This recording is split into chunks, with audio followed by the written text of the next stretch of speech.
master in 2020, which is a very challenging time to take on any job. So what were your first priorities when you started at St. John's? Well, I think there were two sorts of priorities. There was the priority I'd have had anyway as somebody new to academia, not new to St. John's, but there was a bit of a tendency for fellows and others to say, you'll know about this. Well, I was here in 1987, so my memory may have faded a little bit about how we do things, so that was one element.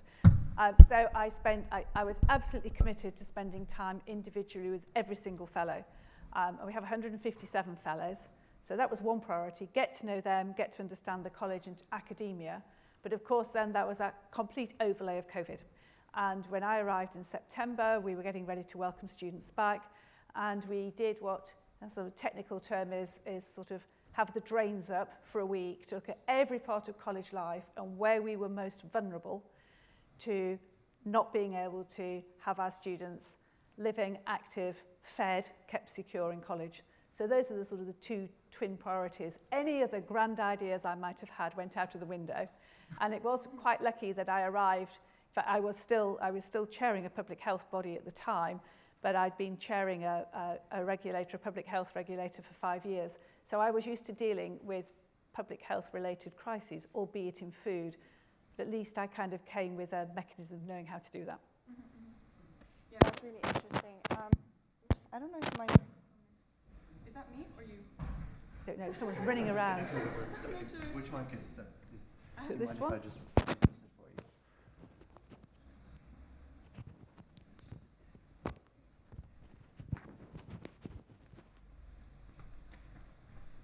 Sorry.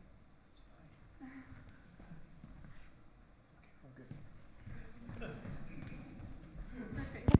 I guess one of the priorities for students, especially nowadays, is sustainability and sustainable practices. So I guess I wanted to ask you, what are some of the ways in which St. John's has and will continue to adopt more sustainable practices in the future? So we've been looking a lot about sustainability and the climate change agenda, and also the biodiversity issues that are here. You might know Partha Dasgupta, a very distinguished fellow of the college, who last year published for the Treasury a globally significant report on the economics of biodiversity. So we're synthesizing all of this.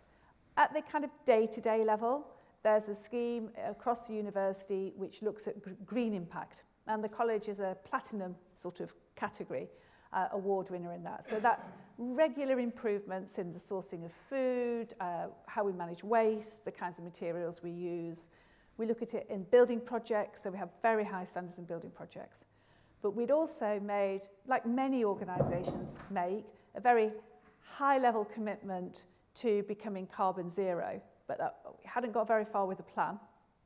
And what we've decided, we now have a plan, we've decided actually we can make the biggest difference in college by addressing our on-site energy consumption. This is now obviously very prescient, but we started it before we realised that we might also be facing the kind of economic challenge that we are.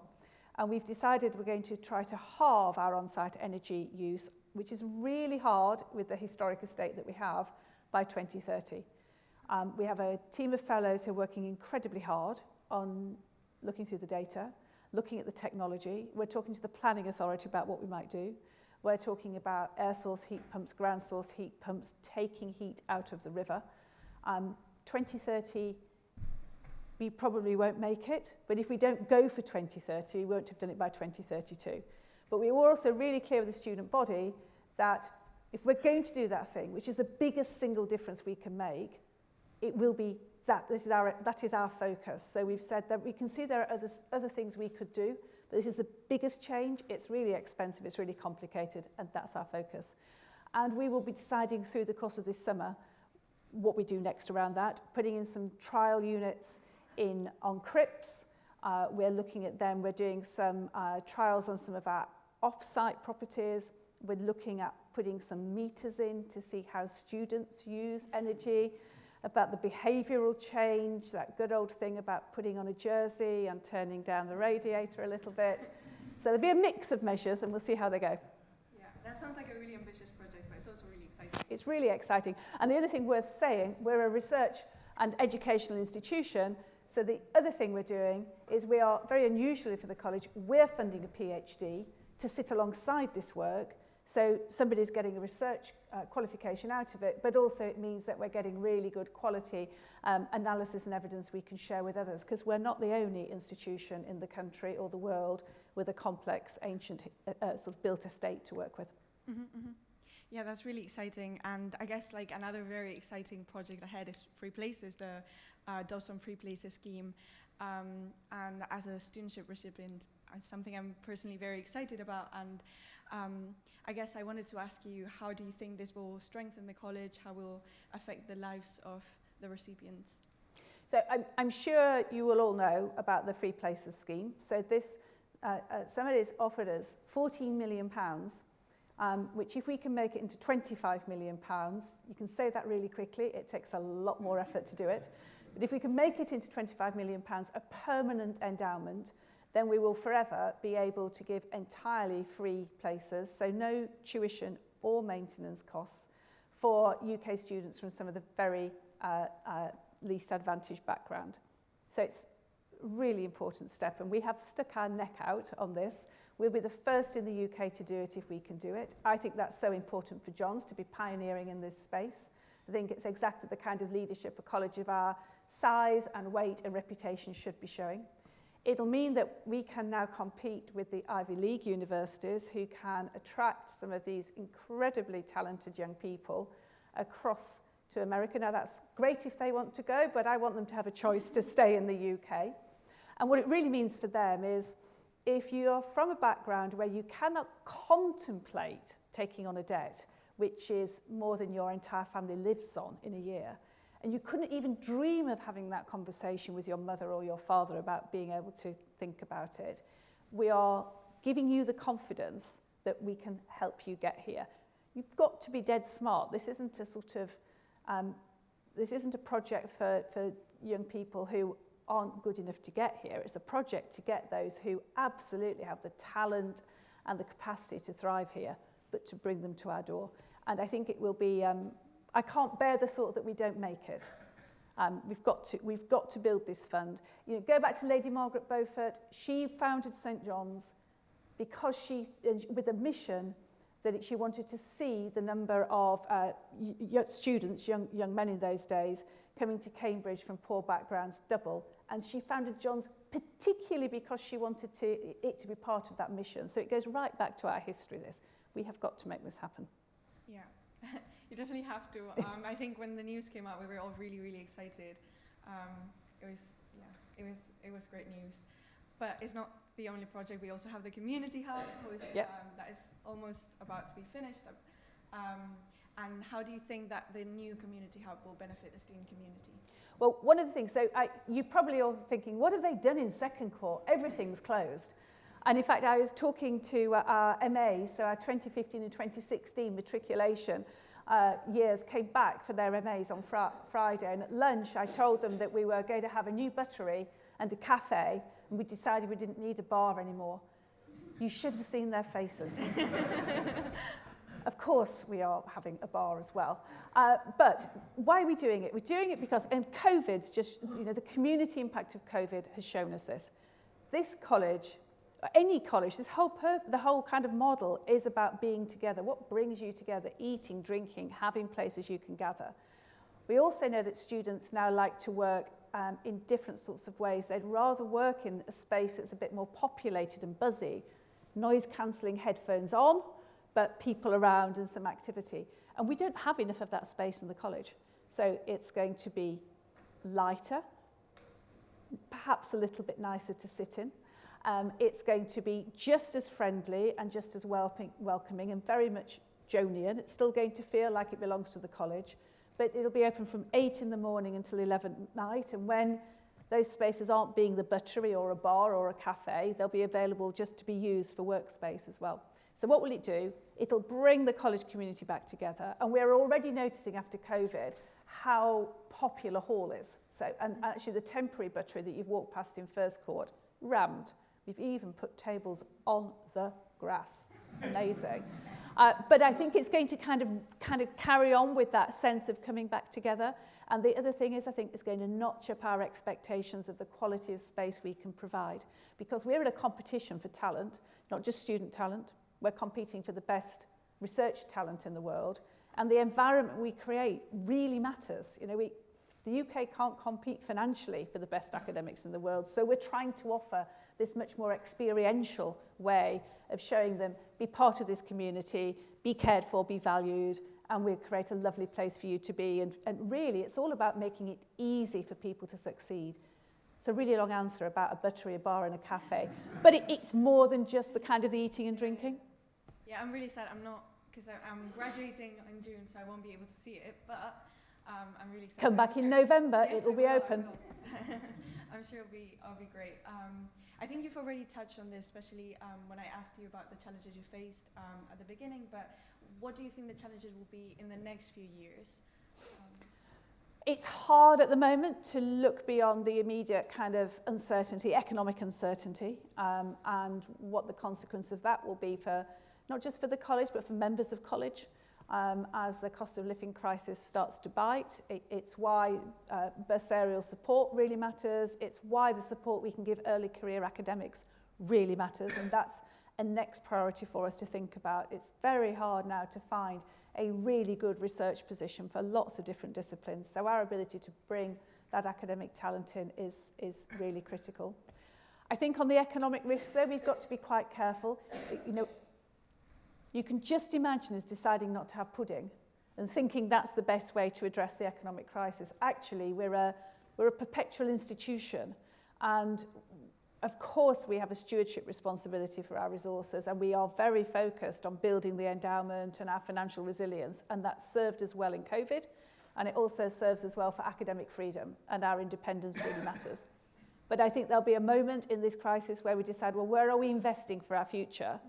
And having the confidence to invest for that future rather than pulling at the drawbridge. And I think that's an area where hopefully this college can make a good contribution for the university and be part of our confidence about what lies ahead.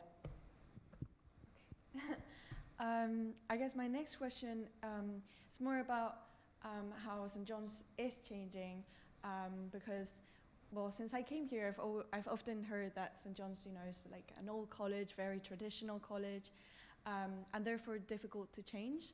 Do you think St. John's is changing, and how so? Is it difficult? How have you found it? I think a lot of institutions don't like the change word, but this has always been a place that wants to get better. You know, we want to be the model, the standard of excellence for a Cambridge college, and I think that's always been true, and you aren't the standard of excellence if you don't develop and move forward. If I look at some of the things we've done in the last 2 years, some of which were made possible because there was a crisis, so you just had to operate differently, but some of the decisions, you know, the decision to admit women and girls into the college choir, you can't read, there wasn't a voice raised in the fellowship against that proposal when it came from the Director of Music. And yet apparently we're a college that doesn't like change. So I think there's some of this which is actually just a level of misreading the college. Not all change is shiny and new though. So one of the things that we've done is go back to some of the old ways. If this is a very distinguished audience, you probably all got scholarships in the college. And when you did, you might recall, you go into the combination room, it's going dark a bit, the candles are flickering, that's a sort of quite weird and very memorable and evocative moment. And that had stopped, and there was a different kind of scholarship ceremony happening. But we said, no, hang on, we need to go back. We need to go back to the old ways. That's part of this thread that connects 500 years of student experience together. And we mustn't ever lose those things. We mustn't ever not be eating in hall or having Latin graces or doing that. Those really, really matter. So I think as long as you're always approaching change from the how do we make it easier to succeed? Are we keeping the college happy? Are we understanding the world around us and anticipating risks or opportunities, but being true to our values? That's what really, really matters here. Yeah, it's remarkable because even during the 3 years I've been here, even hearing other students talk about St. John's, you can feel the stereotypes really changing, and I mean, I think it's a great thing, and we definitely feel it as a student body as well. Good. I think my last question, finally, something we often say is once a Jonian, always a Jonian. And I guess, how would you define the connection that a Jonian has after you leave the college? I mean, it is true. As you are about to find out, it really is true, because it is always your college.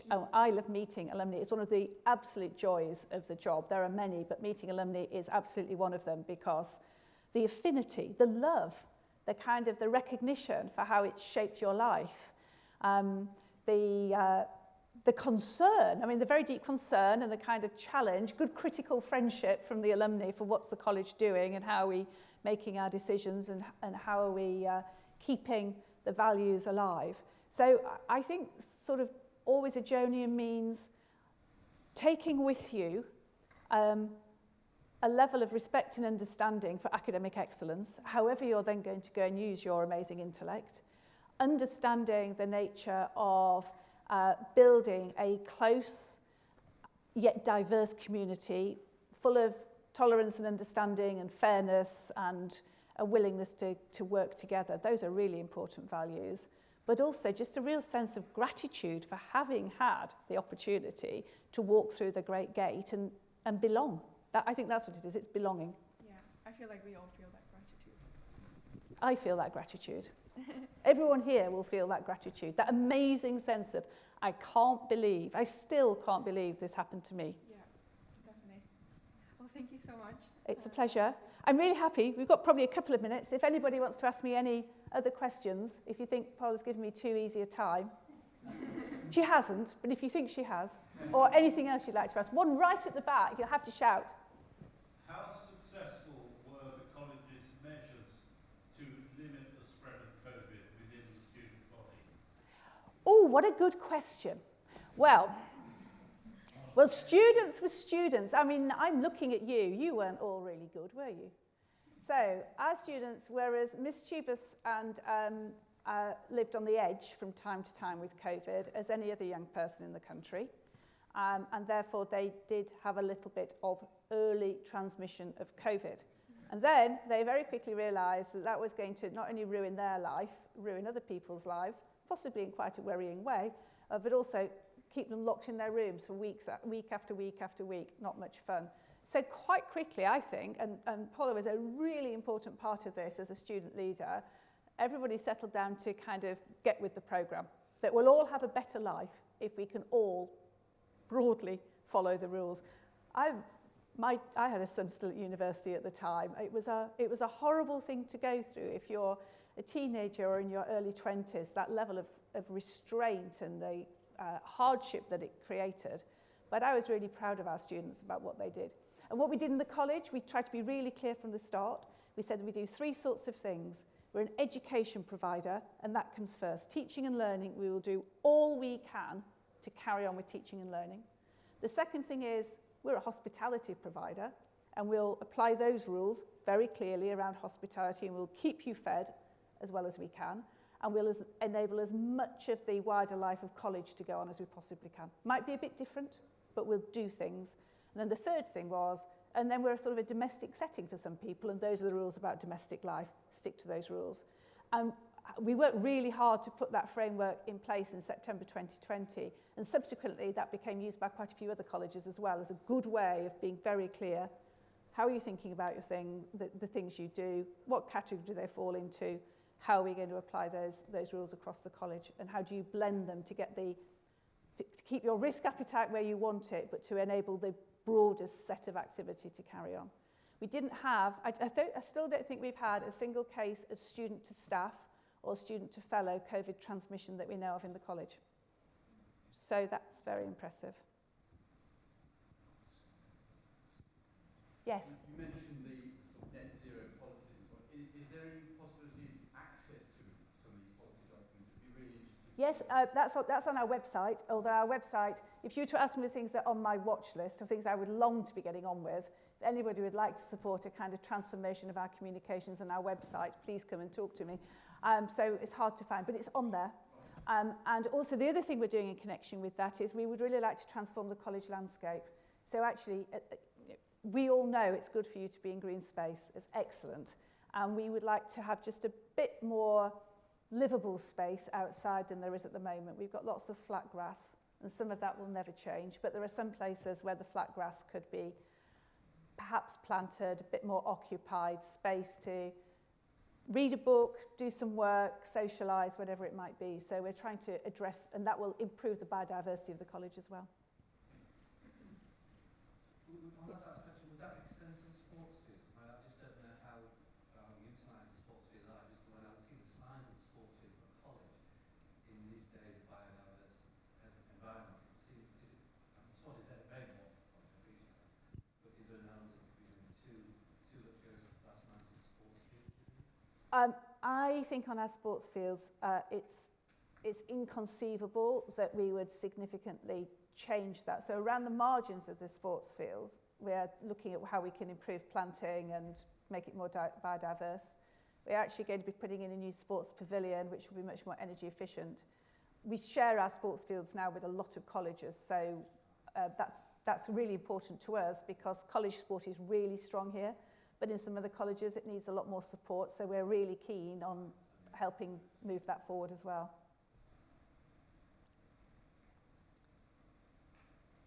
Looks like it's a cup of tea time. Paula, thank you very much. Thank you. Very much. You can now definitely have a degree. And thank you very much for your interest. Downstairs for a cup of tea, if you want.